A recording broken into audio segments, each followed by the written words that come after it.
বিদেশ কত শান্তি আর শান্তি। জঙ্গলে বসে রয়েছি, গাছ সব করতেছি। প্রকৃতির হাওয়া বাতাস খাইতেছি, হুম। পাখি কুকুরে ডাকতেছে শুনতেছি। যারা ফুটকি মাছ খাওয়ার ইচ্ছা আছে, ঠিক আছে, এরা 5 লাখ টাকা খরচ করে সৌদি আসতে পারো। সৌদি, ঠিক আছে, 700 800 900 টাকা বেতন।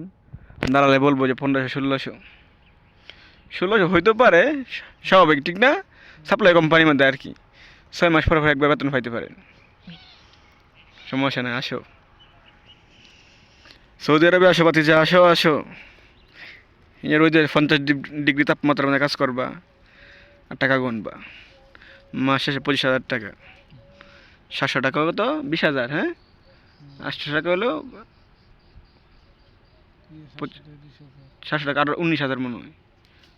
আর 800 টাকা হলো 10,000। 23,000, 23,000, 900 টাকা বনো 27,000। হ্যাঁ, 27,000, 5 লাখ টাকা খরচ করে এই যে 30,000 টাকা বেতনে আসো। মাঝে মাঝে ওভার টাইম হইলে হইতে পারে, না হইলে হইতে না হতে পারে। ওভার টাইম করবা হইলো 500 টাকার দিব 250 টাকা, অর্ধেক শেষ। আর সাপ্লাই কোম্পানি আসলে তো কোনো কথাই নাই। দালালের মিষ্টি মিষ্টি কথা শুনে বিদেশ আসো বাতিজা, আসো আসো। দেশে থাকতে তো ভালো লাগে না, হ্যাঁ, ফুটকি মারা খাওয়ার ইচ্ছা। আসো।